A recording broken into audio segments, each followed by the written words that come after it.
I'm here with Senator James Inhofe in his office today, speaking about ClimateGate. And Senator Inhofe, you have a new report coming out that you're going to, I think, surprise everybody with tomorrow. We are going to surprise everyone, including the administrator of the EPA, Lisa Jackson, where we have done a report showing all of these things that have taken place, not just ClimateGate, but Himalaya Gate and Africa Gate and Amazon Gate, where they cook the science on all this stuff. And you know, I have to say, Ed, going back to 1988, when the United Nations started this whole thing, and when I became chairman of the subcommittee of jurisdiction, that would have been 1993, I guess, and 1995 it was. And since that time, when all of the real scientists were coming up to me and whispering in my ear saying they're cooking the science, that led to a speech that I made on the floor in 2005, where we documented everything that they're doing, how they're cooking the science with the IPCC, that's the United Nations, and now the ClimateGate has verified everything that we said. That was 5 years ago. And so, you know, they've been doing this for a long period of time. Interestingly enough, right before you came in, I had Bob Persicepi, which is the air quality guy for the Environmental Protection Agency, in, and they were talking about all the money they're going to spend with this endangerment finding. And I said, well, wait a minute. Even Lisa Jackson admitted, when I asked her the question before the endangerment finding, are you going to try to say that we have an endangerment finding all based on the science that came out of the IPCC? And she said yes. Now, that's been totally discredited, but they're moving on as if that didn't even happen. You know, there's another report out today, and I'm not even sure that you may have caught up with this, but the IPCC also had a report about the rising sea levels, yes, and that has now been withdrawn. Well, if you stop and think about everything that's been withdrawn, that's Al Gore's entire movie. Yes, it is. And the fact that they are estimating now he's made $1 billion. They said, I think the New York Times, there was a quote saying that Al Gore may be the first environmental billionaire, not millionaire, billionaire. And so there are a lot of people who have gotten rich off this thing.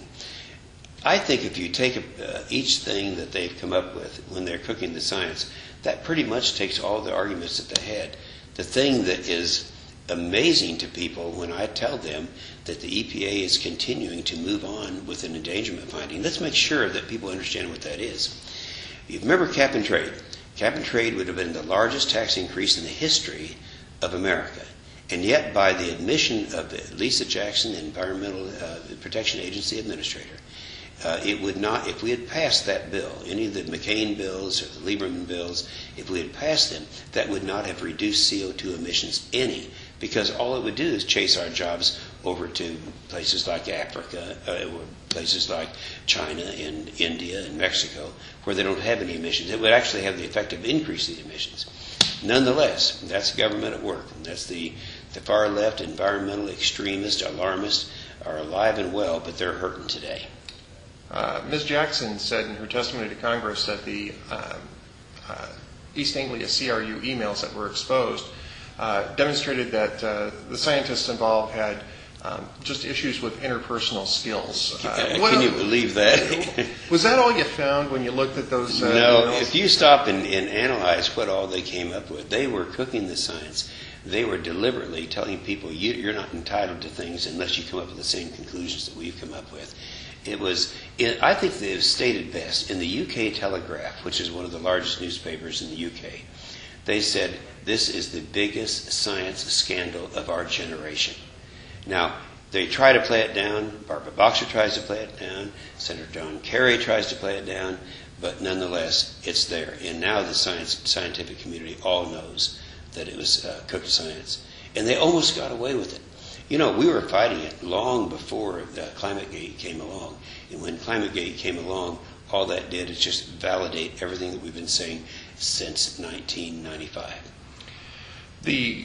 Since the emails have come out, even more, of course, we were just mentioning the report on the rising sea levels, but today was just withdrawn because of two major technical errors that the scientists have since discovered in the calculations. They no longer have confidence in their projections, is what they are saying. But you also have Dr. Phil Jones, who was removed as the head of the East Anglia CRU who was admitting that the medieval warming period may have been hotter and much longer than any, on a global basis, than the IPCC has been willing to admit, which would mean that the recent warming in temperatures is nothing but cyclical and not even and that is a real admission. I think Phil Jones is seriously concerned about his future, and he's now backing up and coming clean with some of this stuff. And at the same time that's going on, we have Columbia investigating Michael Mann. Michael Mann, if you remember, was the guy that invented the hockey stick, right? And that was refuted way back. Oh, it's been years ago, right? And now they're looking into how he was cooking science. And you have James Hansen, who is